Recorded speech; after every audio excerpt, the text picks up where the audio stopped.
اس نے اتباط عالیات کی زیارت کر لی، لیکن ایک ثروت اور دولت کے اوپر سونے والا انسان اس حسرت میں رہ گیا کہ وہ بھی حج بیت اللہ کو جائے، کربلا معلیٰ کو جائے اور دیگر ائمہ اطہار کے قبروں کی زیارت کرے۔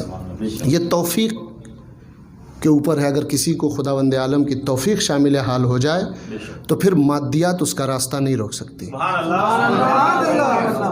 مادیات اس کا راستہ نہیں روک سکتی۔ یہاں جو عنوان مجھے دیا گیا وہ اسی ضمن کا، اسی طرح کا عنوان ہے جس میں خاندان یا معاشرے یا جامعے میں جو تنزلی پائی جا رہی ہمارے معاشرے میں، ہمارے خاندان میں، ہمارے شہروں میں، جو علوی خاندان ہے، جو علوی معاشرہ ہے، اس میں اس کے اسباب کیا ہو سکتے ہیں۔ دیکھیے، اسباب بہت کچھ ہو سکتے ہیں، جس میں سے ایک سبب ہمارے خاندان میں اگر فساد پایا جا رہا ہے، لڑائی جھگڑا ہے یا تنزلی پائی جا رہی، اس میں ایک سبب خود عدالت کا نہ ہونا ہے۔ ہمارے خاندان میں، ہمارے معاشرے میں اگر یہ فساد پائے جا رہے ہوں اور لڑائی جھگڑا ہو بھائی بھائی کے درمیان، چچا بھتیجے کے درمیان، ماموں بھانجے کے درمیان اور دیگر رشتوں میں، تو کہیں نہ کہیں عدالت کی کمی ہے جو یہ فساد برپا ہو رہا ہے۔ اس میں سے ایک علت خود خداوند عالم کے ذکر سے دوری ہے۔ خداوند عالم کے ذکر سے دوری ہے، یہی ہمارا موضوع بھی ہے کہ خداوند عالم کے ذکر سے دوری۔ آج کے زمانے میں ذکر کی نوعیت بدل گئی ہے اور بدل چکی ہے۔ بعض ذکر پروردگار ایسے ہیں جن کی اپنی کیفیت ہے، ایک خاص ایک ڈھانچہ ہے ان کا اپنا ایک خاص، جسے انجام دینا ہر انسان کے اوپر عیناً واجب ہے۔ لیکن بعض ذکر ایسے ہیں جو عیناً واجب تو نہیں ہے، لیکن انسان اگر اس سے غفلت برتتا ہے تو اس غفلت کا نتیجہ وہ اسی دنیا میں دیکھتا ہے۔ ذکر پروردگار عالم سے غفلت، یہ جو بیان کیا گیا کہ آپ اگر چاہتے ہیں کہ خصوصی اپنے والدین اور اپنے مرحومین کے لیے مجلس برپا کریں، یہ بھی ایک توفیق ہے کہ کم سے کم پروردگار عالم نے آپ کو یہ جذبہ دیا، یہ خلوص دیا کہ آپ اپنے والدین کے لیے مجلس یا کوئی پروگرام برپا کریں، چاہے خصوصی ہو چاہے عمومی ہو، یہ فرق نہیں کرتا ہے۔ اصل آپ کی نیت ہے، آپ کا خلوص ہے جو پروردگار عالم تولتا ہے۔ اگر آپ خصوصی پروگرام کرائے چلے جائیں، لوگوں کو دعوت کرتے چلے جائیں، لیکن اگر وہ خلوص اور خضوع و خشوع نہ ہو تو 1000 پیسہ خرچ کرنے کے باوجود بھی وہ ایصال ثواب نہیں ہو پائے گا۔ لیکن اگر خلوص ہو، خضوع و خشوع ہو، تو پھر چاہے پیسہ خرچ نہ ہو، آپ اپنے مطلوب تک پہنچ جائیں گے، اپنے مقصود کو پالیں گے۔ بہت اچھی بات ہے کہ ایک بیٹا اپنے والدین کی، اس لیے کہ اگر بیٹا اپنے مرحوم والدین کے لیے ایصال ثواب نہیں کرے گا تو پھر کون کرے گا؟ یہ بہت اچھی بات ہے۔ اور پھر اس میں یہ کہ اگر آپ واقعاً چاہتے ہیں کہ میرے والدین کو ایصال ثواب ہو، تو جو بات بتائی گئی کہ ضروری نہیں ہے کہ آپ یہاں پہ پیسہ دے کے اچھا تبرک تقسیم کروائیں، اچھے خطیب سے پڑھوائیں، نہیں، مسئلہ اچھا خطیب نہیں ہے۔ خطیب وہی اچھا ہے جو شریعت کے حدود میں رہ کے احکام الہی کو بیان کرے، ورنہ لقلقے زبانی بہت لوگوں کو آتی ہے، لیکن اگر شرعی حدود سے نکل کے اگر ایک انسان فراٹے انداز میں بھی گفتگو کر رہا ہے تو پھر اس مجلس کا کوئی فائدہ نہیں ہوگا ہمارے مرحومین کے لیے۔ لہذا اگر آپ یہ چاہتے ہیں کہ آپ کے مرحوم کو ایصال ثواب پہنچے، تو یہ جو کہا گیا ہے کہ آپ کسی یتیم کی، کسی غریب کی، کسی بیوہ کی اپنے خاندان میں، محلے میں، گاؤں میں، دیہات میں، شہر میں، جہاں تک آپ کی رسائی ہے، مدد کیجیے اور ہم کو بتائیے، اور پھر ہم آپ کے لیے خصوصی مجلس کا پروگرام کریں گے۔ یہ جو کہا گیا، اس کا مطلب یہ ہے کہ پھر آپ یہ نہ دیکھیے کہ مجھے مجلس کرانا ہے تو میں پیسہ بھی وہیں بھیجوں، تبرک بھی وہیں تقسیم ہو، اور یہ نہیں، خود آپ نیت سے جو کہا گیا کہ پیسے وہاں دیجئے، یہاں نام بھیج دیے، یہ بہت اہم بات ہے۔ اس لیے کہ دیکھیے، مجلس برپا کرنا یقیناً یہ ہمارا ہی شیوا اور ہماری ہی ذمہ داری ہے، اس لیے کہ ہماری شناخت اسی مجلس و عزاداری سے ہے۔ سبحان اللہ سبحان اللہ۔ لیکن اگر ہم معاشرے میں کچھ ایسا کام کرنا چھوڑ دیں جس سے معاشرے میں علم اور علمی افراد پیدا ہونا بند ہو جائیں تو پھر یہ عزاداری، یہ مجلس اپنا وہ رخ اور وہ مقصد کھو دے گی جسے جناب زینب نے ہزاروں صعوبتیں برداشت کرتے ہوئے شام سے اور مدینے واپس آ کے ہمارے حوالے کیا ہے۔ سبحان اللہ سبحان اللہ۔ کوئی یہ نہ سوچے، چاہے وہ خاص لوگ ہوں یعنی مولانا حضرات یا عام حضرات، دونوں اس میں شامل ہیں۔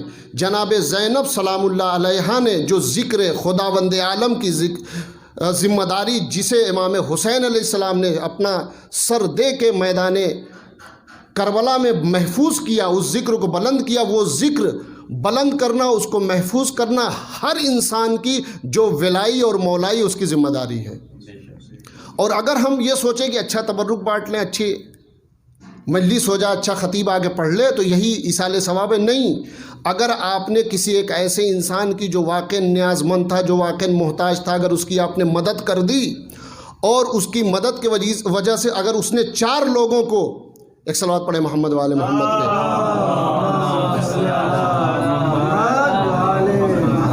اگر وہ انسان جو جس کے تعلیمی مشکلات تھی، جس کے سلسلے سے اگر اس نے آپ کے اس حمایت اور کمک سے اس نے اپنی مشکلات کو برطرف کرنے کے بعد اس کے اندر یہ جذبہ پیدا ہو گیا کہ جس طریقے سے میں نادار تھا، مفلس تھا، نیاز مند تھا، محتاج تھا، میری بھی کسی نے مدد کی، لہذا آج میں پڑھنے کے بعد اس پوسٹ پہ ہوں، یہ پیسہ کما رہا ہوں، یہ سب میرے پاس ہے، لاؤ میں بھی 4 آدمی کی مدد اور کمک کر دوں، حمایت کر دوں، تو یقین مانیے جیسے جیسے یہ مدد اور کمک بڑھتی رہے گی آپ کے والدین کو ایصال ثواب پہنچتا ہے۔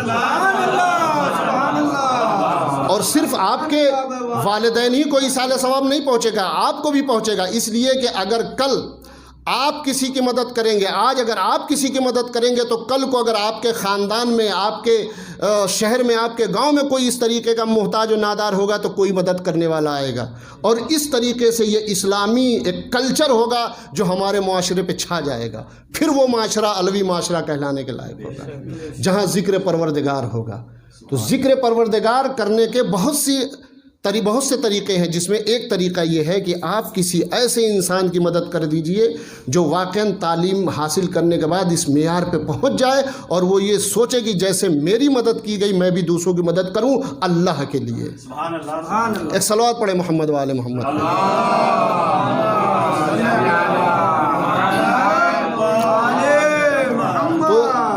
وقت کی نزاکت کو دیکھتے ہو یہ ایک پیغام تھا، اسی ذکر خداوند عالم بہت وسیع ہے، جسے انجام دینے کے بہت سے طریقے ہیں، آپ مجھ سے بہتر جانتے ہیں، میں ناظرین کے لیے بیان کرتا ہوں۔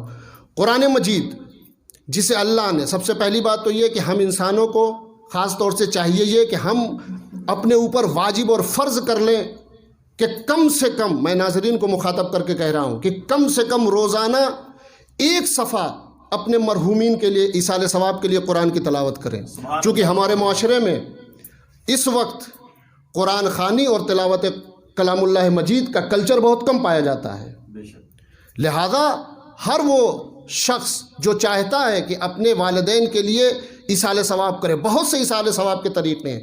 ایک طریقہ یہ ہے کہ وہ روزانہ اپنے اوپر یہ عہد کر لے کہ میں روزانہ 1 صفحہ قرآن مجید کا اپنے والدین کی طرف سے پڑھوں گا۔ آج آپ اپنے والدین کی طرف سے پڑھیں گے، کل آپ کے لیے پڑھا جائے گا، یہ عہد کر لیں۔ یہ ذکر پروردگار کا ایک بہترین طریقہ ہے۔ خداوند عالم نے جس آیہ کریمہ کی تلاوت کا شرف حاصل کیا ہے، سورہ جمعہ کی یہ آیت کا ایک فقرہ ہے جس میں ارشاد خداوندی کیا ہے، یسبح للہ ما فی السماوات والارض، یعنی اس کائنات میں کوئی بھی ایسی شے نہیں ہے جو ذکر پروردگار سے غافل ہو۔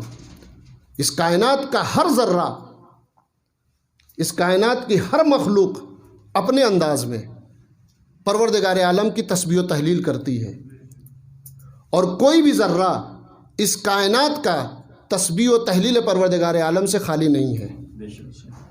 سورہ طٰہٰ قرآن مجید کی سورہ طٰہٰ کی 124ویں آیت، ومن اعرض عن ذکری فإن له معیشۃ ضنکا ونحشرہ یوم القیامہ اعمیٰ۔ اگر کوئی ہمارے ذکر سے روگردانی کرے، اپنا منہ پھیرے، ہمارے ذکر سے غافل ہو، تو ہم اس کی معیشت کو، اس کی زندگی کو تنگ بنا دیں گے، اور قیامت کے دن جب ہم اسے محشور کریں گے تو اعمیٰ، اندھا اٹھائیں گے۔ یہ بہت، اس کا مطلب کیا ہوا کہ اگر ایک انسان تمام کوششوں کے باوجود، تمام بزنس، تمام کاروبار کے باوجود اگر تنگی میں زندگی گزار رہا ہے، تو اس کا مطلب یہ ہے کہ قرآن کی اس آیت کے روح سے وہ ذکر پروردگار عالم سے غافل ہے۔ اور ایسا انسان قیامت میں جب اٹھایا جائے گا تو اسے اندھا اٹھایا جائے گا۔ اور یہ مطلق آیت ہے، قید نہیں ہے کون اس سے مراد ہے، سبھی مراد ہے۔ جو بھی پروردگار عالم کے ذکر سے غفلت برت رہا ہے، یقیناً اس کی زندگی تنگ ہوگی، اس کی معیشت تنگ ہوگی، اور قیامت میں اسے اندھا اٹھائے۔ شاید یہاں ذکر پروردگار عالم سے غفلت کوئی اور ذکر تو نہیں ہے، اس پہ غور و فکر کی ضرورت ہے، تأمل کی ضرورت ہے، غور و خوض کی ضرورت ہے۔ عزیزو، جب میں نے تاریخی اور احادیث کی کتابوں کا مطالعہ کرنا شروع کیا تو میں نے دیکھا کہ بزم رسول ہے، رسول بیٹھے ہوئے ہیں، اور ایک صحابی رسول کا آتا ہے، اور آنے کے بعد اس کی نظر صرف اور صرف مولا کائنات کے چہرے پہ ہے۔ وہیں چاہنے والی بیٹی بھی بیٹھی ہوئی ہے جو اپنے باپ سے بہت زیادہ پیار کر رہی ہے، دیکھتی ہے کہ میرا باپ ملاقات کرنے مجھ سے آیا ہے، لیکن وہ صرف اور صرف علی کے چہرے کی طرف دیکھ رہا ہے۔ ایک مرتبہ اس نے پوچھا، اے میرے باپ، اے میرے سرپرست، اے میرے والد محترم، یہ بتائیے کہ آپ ملاقات کرنے مجھ سے آئے ہیں، لیکن میں دیکھ رہی ہوں کہ آپ صرف اور صرف علی کے چہرے کی طرف دیکھ رہے ہیں۔ تو کہا کیا تمہیں نہیں معلوم، تم نے رسول کی حدیث نہیں سنی؟ کہا کیا رسول نے فرمایا؟ کہا رسول نے فرمایا ہے النظر الی وجہ علی ابن ابی طالب عبادہ، علی کے چہرے کی طرف دیکھنا عبادت ہے۔ توجہ کیجئے گا، علی کے چہرے کی طرف دیکھنا عبادت ہے۔ ایک مرتبہ ان کے اندر وہ جذبہ پیدا ہوا، اب یہ جذبہ کیسا تھا مجھے نہیں معلوم۔ ایک مرتبہ آگے آتی ہیں اور کہتی ہیں یا رسول اللہ، کیا آپ نے ایسا فرمایا ہے؟ رسول نے کہا ہاں، علی کے چہرے کی طرف دیکھنا عبادت۔ اب یہاں سے پیشن گوئیاں، بھوشواڑی شروع ہو جاتی ہے۔ کہا اچھا، اگر علی نہ ہو تو پھر کیا ہو؟ آپ سنے ہوئے لیکن ناظرین کے لیے، اگر علی نہ ہو تو پھر کیا ہو؟ کہا ذکر علی عبادہ۔ توجہ کہ یہ ذکر کیوں، علی کا ذکر علی عبادہ، علی کا ذکر عبادت ہے۔ کہا اچھا، اگر ذکر علی پہ پابندی عائد ہو جائے تب؟ کہا حب علی عبادت، علی کی محبت دل میں بسائے رہنا عبادت ہے۔ توجہ کیجئے غازیان گرامی، ذکر علی عبادہ۔ اب یہ جو ذکر علی عبادہ کہا گیا ہے، ہم ہندوستان میں جب یہ مجلسوں کا سلسلہ یا کوئی مجلس طالب علم مدرسے میں پڑھنا شروع کرتا ہے، کم سے کم اس حدیث سے شروع کرتا ہے، ذکر علی عبادہ۔ ہم بہت آشنا اس حدیث سے، ذکر علی عبادہ۔ لوگ سوچتے ہیں کہ کیا ہے ذکر علی عبادہ؟ کیا صرف علی کا ذکر کر دینا عبادت ہے؟ یقیناً علی کا ذکر کرنا عبادت ہے، لیکن جو ذاکرین جس انداز میں بیان کرتے ہیں اس انداز میں نہیں۔ کیوں رسول اسلام نے فرمایا ہے کہ علی کا ذکر عبادت ہے؟ اس لیے رسول اسلام نے فرمایا بہت جلدی کہ علی کا ذکر عبادت ہے کہ جب ہمارا ایک چاہنے والا، جب علی کا شیعہ علی کا ذکر کرے گا تو صرف خیبر و خندق کو نہیں دیکھے گا، بلکہ ان جنگوں میں ان چیزوں کو بھی دیکھے گا کہ جب نماز کا وقت ہو جاتا ہے تو ابن عباس جیسا مفسر آ کے کہتا ہے کہ مولا کیا کرنے جا رہے ہیں؟ کہا نماز پڑھنے جا رہا ہوں۔ کہا یہ جنگ ہے، جنگ اپنے عروج پہ ہے، یہاں آپ نماز، کہا ہماری جنگ تو اسی کے لیے ہے۔ یعنی اس کا مطلب یہ ہے کہ اگر انسان ذکر علی کرتا رہے گا تو وہ صرف ذکر علی میں فضائل و کمالات پہ نگاہ نہیں دیکھے گا، بلکہ یہ دیکھے گا کہ علی ابن ابی طالب نے اگر جنگ کی ہے تو کس سے جنگ کی ہے، اگر صلح کی ہے تو کس سے صلح کی ہے۔ ذکر علی عبادہ کا مطلب یہ ہے کہ علی کا ذکر عبادت اس لیے ہے کہ ہمیں علی کی نماز بھی دیکھنی ہے، ہمیں علی کا حج بھی دیکھنا ہے، ہمیں علی کا روزہ بھی دیکھنا ہے، ہمیں یہ بھی دیکھنا ہے کہ علی ابن ابی طالب نے اس مدینے کے اس ماحول میں خلافت کا لباس اوڑے ہوئے، خلافت کا لبادہ اوڑے ہوئے تاریکی شب میں کس طریقے سے روٹی سے بھری ہوئی گٹھری کو اپنی پشت پہ اٹھا کے فقیروں کی اور یتیموں کی مدد کی ہے۔ یہ ذکر علی عبادت ہے، یہ ذکر علی عبادت ہے۔ بلکہ یہاں تک ذمہ داری دیکھیے، یہاں تک عبادت ہے کہ جب جناب کمیل فرماتے ہیں کہ مولا لائیے میں اس روٹی کی گٹھری کو اپنی پشت پہ لے کے آپ کے ہمراہ چلتا ہوں، آپ بس وہاں تک چلیے، میں آپ کی ہمراہی میں چلتا ہوں۔ مولا نے کہا نہیں، یہ میری ذمہ داری ہے۔ مولا نے منع کر کے بتا دیا، دیکھو اگر شرعی نقطہ نظر سے یہ واضح ہو جائے کہ فلاں انسان محتاج و نادار ہے تو پھر یہ تمہاری ذمہ داری ہے کہ اس کے گھر تک حمایت پہنچاؤ، نہ کہ اس کو بلاؤ۔ ایک صلوات پڑھے محمد والے محمد پہ۔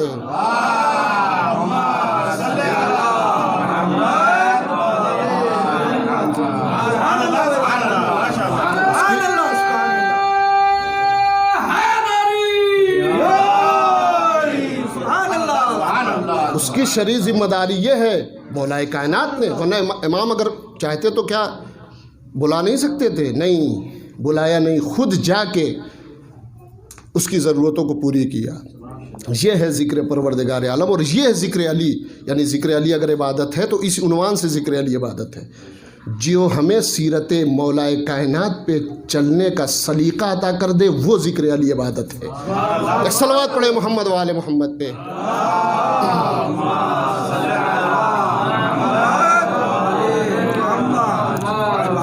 ورنہ اگر یہ چیزیں نہ ہوں اور ہمارے اندر اصلاح پیدا نہ ہو تو پھر لاکھ آپ ذکر خدا بند عالم کیجئے، لاکھ بندگان خاص خدا کا ذکر آپ کیجئے، پھر وہ ذکر عبادت نہیں ہو سکتا۔ ذکر خدا وہ اس لیے ہے تاکہ انسان کا دل آباد ہو سکے۔ آپ دیکھیے ذکر خدا بہت اہم چیز ہے، ہم واقعاً ذکر خدا سے غافل ہیں۔ جنگ بدر ہجرت کے بعد پہلی یہ جنگ ہے جو مسلمانوں نے کفار مکہ سے لڑی ہے۔ جنگ بہت اچھی چیز ہے، جنگ بہت بری چیز ہے۔ اگر جنگ عدالت الہیہ قائم کرنے کے لیے ہو، عین عبادت۔ اگر جنگ اپنی ذاتی مفاد کے حصول کے لیے ہو، فساد ہے۔ آج یہ دنیا میں جو جنگیں ہو رہی ہیں کیوں ختم ہونے کا نام نہیں لے رہی ہیں؟ وہ اس لیے ختم ہونے کا نام نہیں لے رہی ہیں کہ ان کا حصول ذاتی مفاد ہے۔ اگر اصلاح معاشرہ ہوتا تو جنگ ہوتی اور اس چیز پہ قبضہ کرنے کے بعد اصلاح معاشرہ کیا جاتا اور پھر وہ چیز تمام ہو جاتی۔ لیکن آج کی جو جنگیں ہو رہی ہیں اصلاً تمام شدنی نیس بقول فارسی جو تمام ہونے والی نہیں ہیں، یہ اس لیے کہ ذاتی مفاد اس سے جڑے ہوئے ہیں۔ جنگ بدر عجیب جنگ ہے، اس پہ اگر دیکھا جائے تو دیکھیے، پڑھ لینا بیان کرنا بہت آسان ہے، لیکن اگر سوچا جائے ہم تو اس کیفیت کو زیادہ محسوس کر سکتے ہیں اس وقت جو ہندوستان کے حالات ہیں اپنے سلسلے سے۔ مسلمان ہیں، کیفیت آپ کو سبھی پتہ ہے، بس میں اپنے مقصد کی طرف لے جانا چاہتا ہوں کہ واقعاً ذکر پروردگار اور اعتماد ہونا چاہیے انسان کو ذات پروردگار پہ، بھروسہ ہونا چاہیے، توکل ہونا چاہیے۔ جنگ بدر ہے، کتنے افراد؟ 313 کہا گیا ہے۔ تقریباً 2 یا 4-5 تلواریں تھیں، 2 اونٹ، 2 گھوڑے اور کچھ اونٹ، بقیہ کچھ نہیں تھا ان لوگوں کے پاس۔ اب جب کاروان ابو سفیان تجارت کا لے کے واپس آ رہا تھا تو ایک یہ ہوا کہ جو ہمارے مال اس میں شامل ہیں مدینے میں جو ہم سے لے لیے گئے ہیں، مصادرہ کر لیا گیا ہے، اس کو ہم واپس کر لیں۔ لہذا یہ ہوا کہ چل کے اس سے مال چھین لیا جائے، لیکن یہودیوں کی مخبری کی وجہ سے اس نے راستہ بدل دیا اور پھر مکے میں خبر پہنچا دی، ایسی سی بات ہے، اور ادھر مکے سے تقریباً 1000 کا لشکر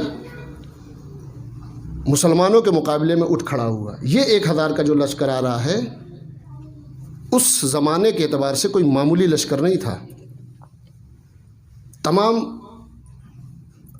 اس زمانے کے جنگی اسلحوں سے لیس مسلح یہ لشکر تھا، لیکن سامنے جو مسلمان تھے ان کے پاس کچھ نہیں تھا، تو ظاہر سی بات ہے ایسے عالم میں جوش و جذبہ جو ہے انسان کا کم ہوگا۔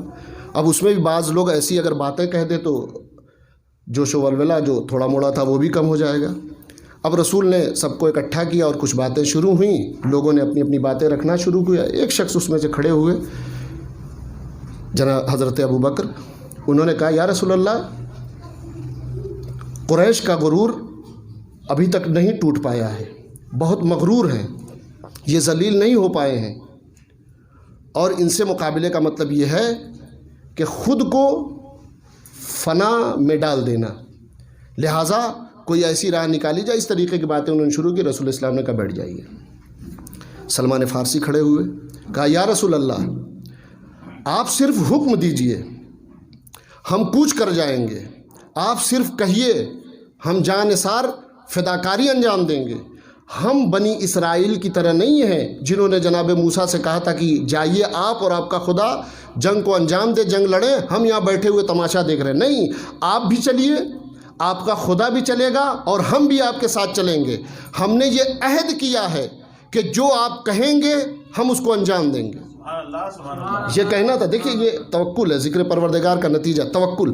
یہ کہنا تھا کہ مسلمانوں میں ایک جوش و ولولہ آیا، باتیں اور بھی ہونے لگی۔ پھر دوسرے افراد بھی کھڑے ہوئے جس میں سے خلیفہ ثانی بھی، انہوں نے بھی اس طریقے کی باتیں کی جس کا محتوا حضرت ابو بکر سے ملتا تھا۔ رسول کے چہرے پہ کچھ قدورت کے آثار نمودار ہوئے۔ اتنے میں سعد ابن عبادہ کھڑے ہو گئے، کہا یا رسول اللہ، آپ ہم سے کیوں پوچھتے ہیں کہ جنگ ہونا چاہیے جنگ نہیں ہونا چاہیے؟ آپ حکم دیجئے، قسم خدا کی جس کے قبضہ قدرت میں ہماری جان ہے، اگر آپ کہیے گا تو ہم اپنے گھوڑوں کو سمندروں میں ڈال دیں گے، اگر آپ کہیے گا تو ہم اپنے گھوڑوں کو دوڑا دیں گے، اگرچہ آپ سے ہم نے اس کا عہد بھی نہ کیا ہو، لیکن آپ کی اطاعت ہمارے اوپر واجب ہے، آپ جو کہیں گے ہم وہ انجام دیں گے۔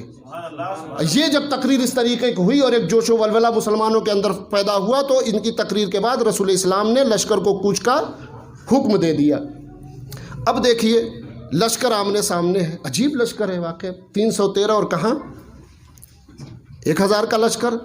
سب مطمئن ہیں کہ آج یہ 313 افراد کی خیر نہیں، اور وہ بھی اپنے تمام مسلح اور تمام اسلحوں کے ساتھ اور شادیانوں کے ساتھ اس طریقے سے جھومتے ہوئے آ رہے ہیں کہ آج مسلمانوں کو ہم کچل دیں گے۔ لیکن پروردگار عالم پہ بھروسہ کرنے والے، پروردگار عالم کو ذکر کرنے والے رسول اپنے خالص مسلمانوں کے ساتھ اور دیگر مسلمانوں کے ساتھ اس خدا کے ذکر کو زندہ کرنے کے لیے مدینے سے اس مقام پر آئے ہیں، صرف اس لیے کہ ذکر خدا باقی رہے، ذکر خدا دائم و قائم رہے۔ جب آتے ہیں اور جنگ ہوتی ہے تو جنگ کا نتیجہ کیا ہوتا ہے؟ جنگ کا نتیجہ یہ ہوتا ہے کہ ہم دیکھتے ہیں کہ اسباب کے اوپر بھروسہ کرنے والے ناکام ہو جاتے ہیں اور خالق اسباب پہ بھروسہ کرنے والے کامیاب ہو جاتے ہیں۔ نہیں، توجہ کیجئے گا، جو لوگ اسباب پہ بھروسہ کر رہے تھے وہ ناکامیاب ہو گئے، اور جو خالق اسباب پہ بھروسہ کر رہے تھے وہ کامیاب ہو گئے۔ اچھا، یہ کامیابی صرف یہیں تک نہیں تھی، بلکہ صحابیت کو بھی اور مسلمانوں کو بھی یہ پیغام دینا مقصود تھا پروردگار عالم کا کہ دیکھو، جب تمہارے پاس اسباب کچھ نہیں تھا اور تم نے خالق اسباب پہ بھروسہ کیا تو ہم نے تم کو فتح دی۔ اگر کبھی تمہارے پاس اسباب ہوں تو خالق اسباب کو نہ بھولنا۔